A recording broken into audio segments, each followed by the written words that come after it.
Good morning. It is almost afternoon. It is 11:30, which is early for me. I am actually in my car about to head into church today, and I'm actually looking forward to it. We are at a new building. You saw some footage of it if you saw last week's vlog with my little church experience in the beginning, but I haven't actually been to a service here because last week was my first time and I was volunteering, and it seemed really, really cool. So it's actually about to start. It started like a minute ago, so I gotta run in there. But the parking is a little bit different here, so I feel a little discombobulated, but I'm gonna push through it and go enjoy church, and I'll catch some footage of it to share with you.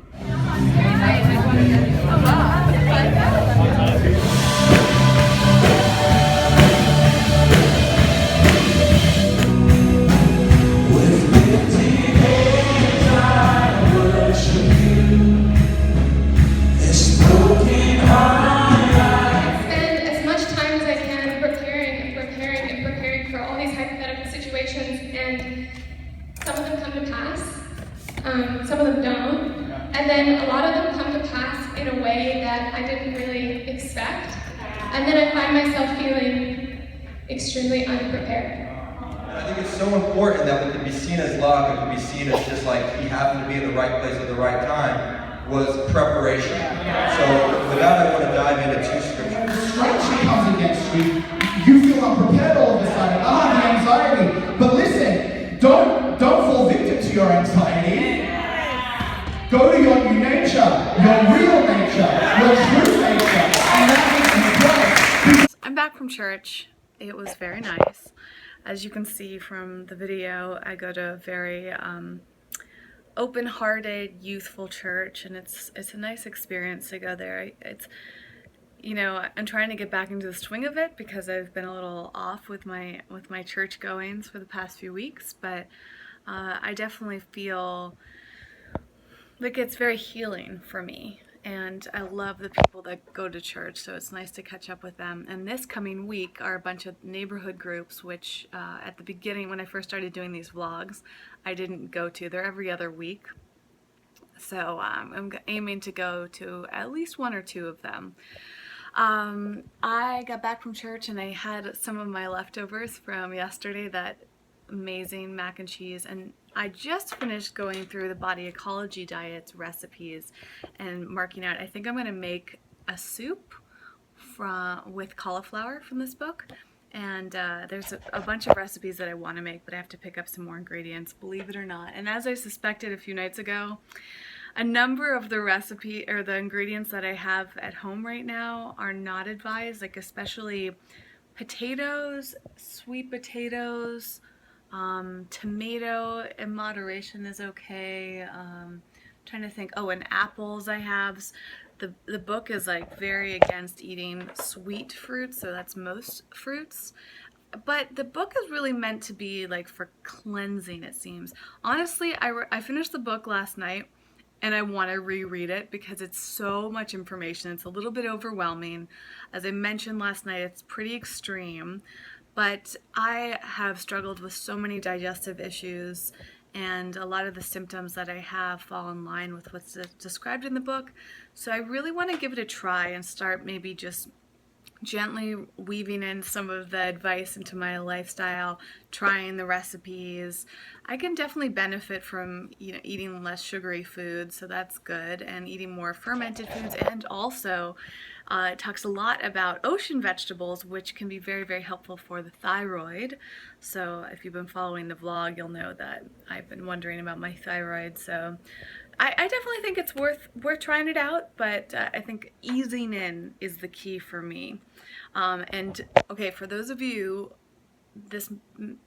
how do I phrase this? This next thing I'm about to say might be TMI, so you might want to like skim past the next 30 seconds because this is something to do with using the bathroom. Just gonna pause there because I don't want to offend anyone. I think most of you can handle this. It's really nothing that gross. But just in case you guys are sensitive to these sort of things, I'll give you a warning. I'm building this way up, like it's really not that big of a deal, but I did an enema today for the first time in a while. If you don't know what that is, that's where you basically flush your intestines with water, It's like an at-home, less intense version of a colonic, which is when you actually go in to see a medical professional and they pump water into you. And I've actually never had a colonic. I really, really want to get one. So I'm trying to like make a plan for that. You know, there's a lot of people that don't think enemas and colonics are good, and a lot of people that think they are good. So there's a lot of different opinions on this. Body Ecology is super pro colon cleansing. The authors really recommend colonics and enemas. So I thought I'll do an enema today. It's been a little while, and I feel great. I really enjoy the process of it, but I still have a lot of questions, kind of a lot of unknowns. If any of you do them, let me know if you have any recommendations on that. I just find them interesting, and it's great for a number of things as discussed in this book. I don't know them all off the top of my head, but it's good for like constipation. If you're having bloating, it's good for just keeping you clean. It's good for I don't know. Again, I'm not going to list it all off at the top of my head. I'm also kind of tired right now, so it's not the best time for me to rattle off things from my memory. But the key is with that is to make sure that you are not overdoing it. You're using the right type of equipment, and you are having lots of probiotics. I take a daily probiotic right now, and I'm really paying a lot of attention to probiotics because of this book. I'm going to get back on track with eating cultured vegetables, and I want to start actually making my own. I'm a little nervous about that. It seems like a lot of work, but I think I'm going to give it a try and commit to it. I used to make my own coconut kefir, which is like a fermented coconut water, and that was so good. And after reading this book, I feel determined to get back into that too. So building up these habits, gradually moving up. But if any of you have, you know, questions or experience with things like enemas and you don't mind me talking about those things, let me know. If any of you are like super weirded out and grossed by anything related to the bathroom, let me know so that I can either continue to warn you or just not talk about it. But as I said the other, like a few vlogs back, I'll talk about pretty much anything in my life. There's only a few things that I would consider off limits, but just let me know in the comments. Give me the feedback of what you like, what you want to hear more about, what you want to hear less about, and I'd be happy to share those parts of my life with you. And I think that's it for right now. I think I really need to go make some food. I'll let you know what recipe I end up making, and I need to rest a little bit because I'm supposed to record a video today for the main channel, and right now I don't really have energy for it. But I think I can get there. I've got like 4 hours, 3 or 4 hours, no, about 4 hours till the daylight ends. Actually, because of all the fires that are happening outside of LA, I just read this news story that says that we're advised to not spend a lot of time outside and not do exercise. And oops, I took an hour-long vigorous walk yesterday, which apparently I wasn't supposed to do. I feel fine.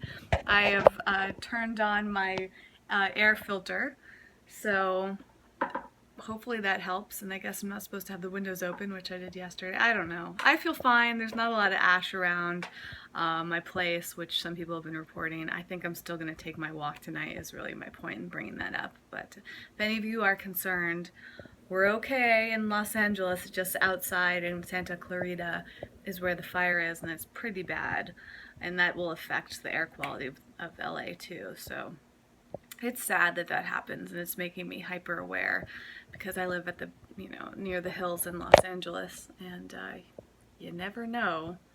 So I'm trying to like figure out what would my game plan be if there was a big fire and I had to evacuate. Not a fun thing to consider.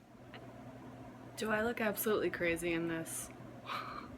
I got this mask that you put in the fridge, and it helps relax you and reduce stress. Actually, I probably still have the wrapper. I feel like there was something else that was interesting and compelled me to try it out. It feels really good, especially because it's so hot out. Okay, from the recycling bin. This is a soothing beauty mask, a safe and effective alternative to conventional headache remedies for cooling tension relief. It reduces puffiness, soothes, I can't say anything, soothes and comforts and relaxes tired eyes. I don't really need any of that right now, but it just felt good to do. Kind of look like a weird superhero. I guess I needed to spend the day by myself because I don't know if I forgot to vlog, but I didn't purposefully not vlog the rest of my day. It is like 12:30 a.m. right now. So last time I checked in with you, I took a nap. I listened to binaural beats, which I talked about a few days ago, for my allergies, and either the nap or the beats or a combination of the two worked because my allergies disappeared, or my allergic reaction, whatever you want to call it, disappeared. I don't think I have allergies, I just have food sensitivities because I've been tested for allergies and came up negative for everything, but that was also years ago. Anyways, that's a whole nother thing. I just like to use the correct words when I describe things like that. So I went for a walk, and I've just kind of been like doing random things on the internet. I keep meaning to go back to reading. I think I read, it must have been after my last recording, but I've been diving into this book, which I'm not loving yet, but I'm only about like a sixth of the way through it.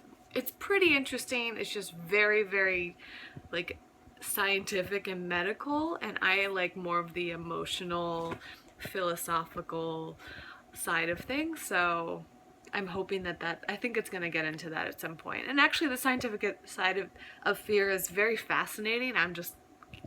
That's not what I was looking for. I do need to read, like go over the body ecology book again, because I'm going to be recording my video about that on Tuesday, and I want to be prepared.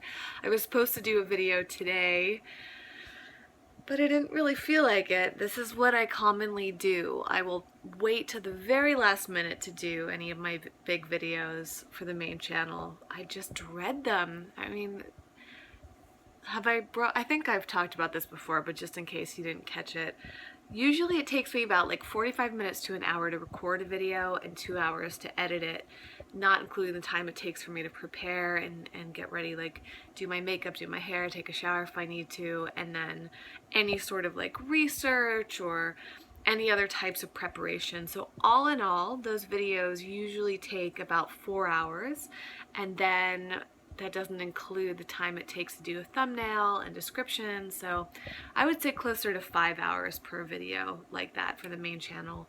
I know people that spend like 10 plus hours on their videos, which I'm currently not interested in doing.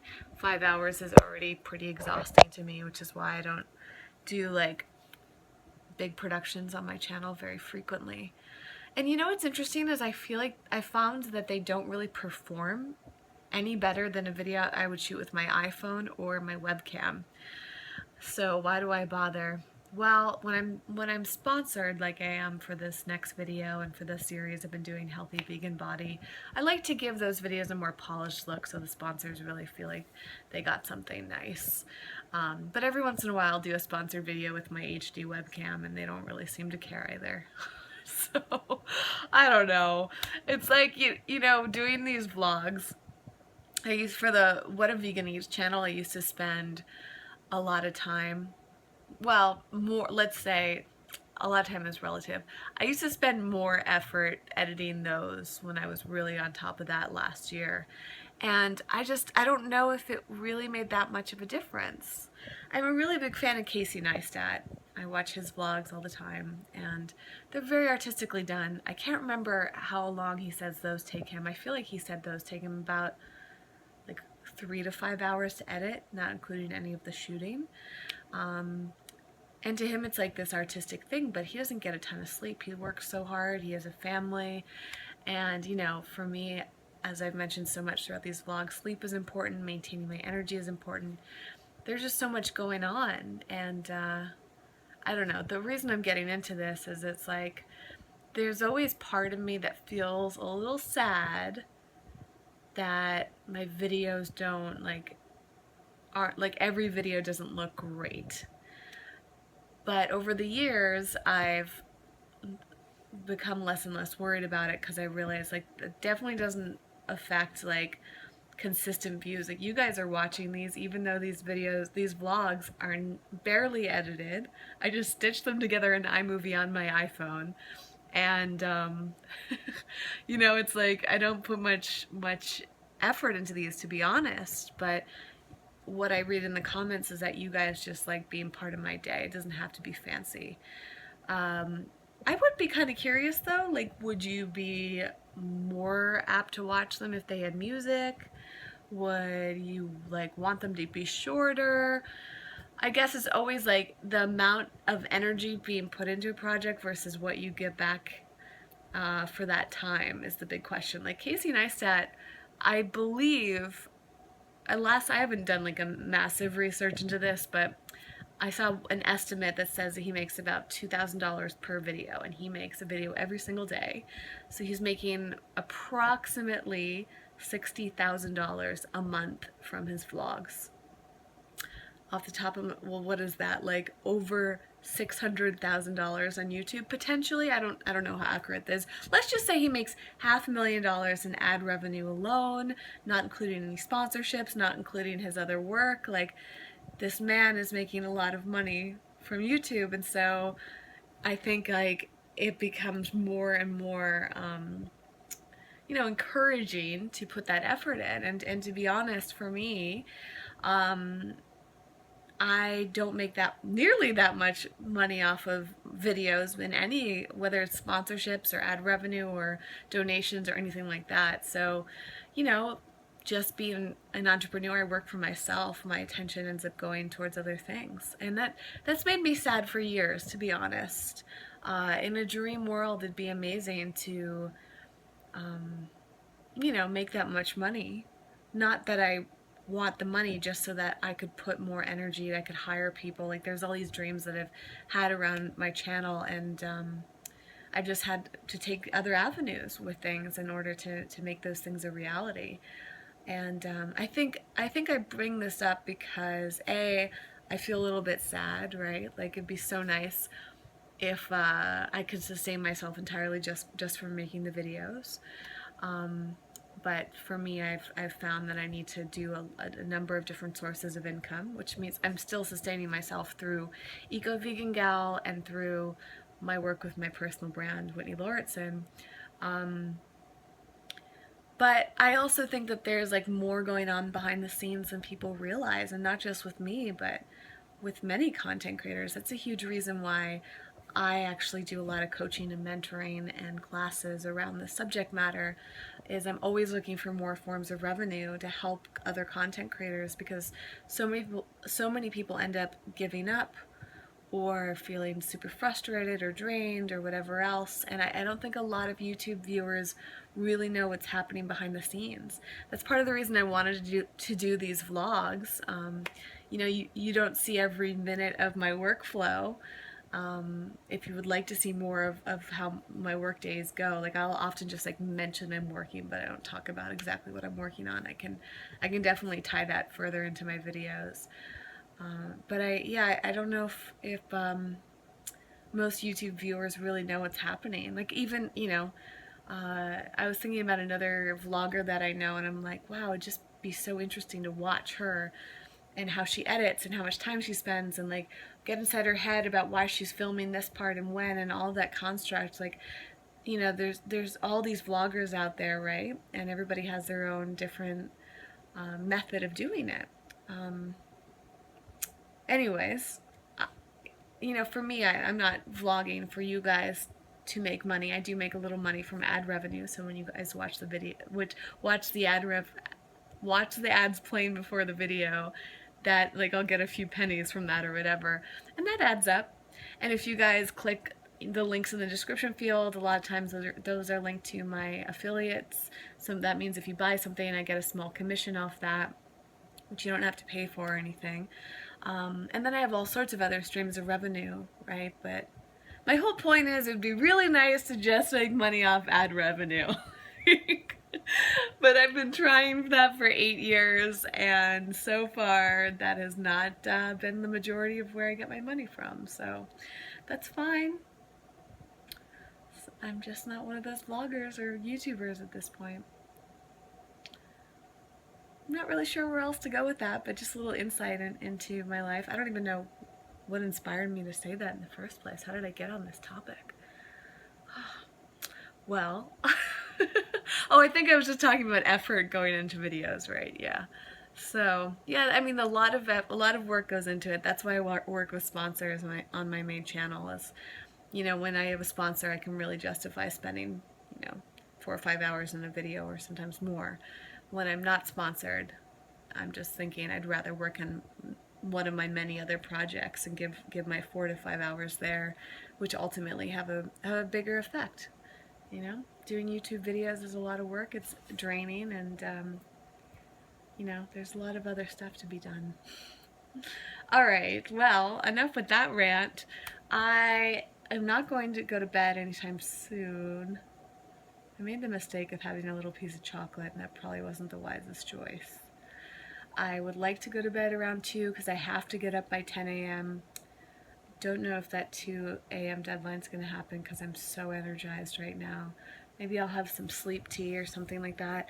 I'm going to do some dishes. I'm going to do more reading. I'm going to do my best to wind down. And I will check in with you guys tomorrow as usual. Thank you so much. I just finished reading a ton of comments and responding to them, and my heart is just so full. So who needs money when you've got love, right? Am I right? Why can't we have both? That's what I'm striving for. All right. Thanks for listening, and I will see you tomorrow.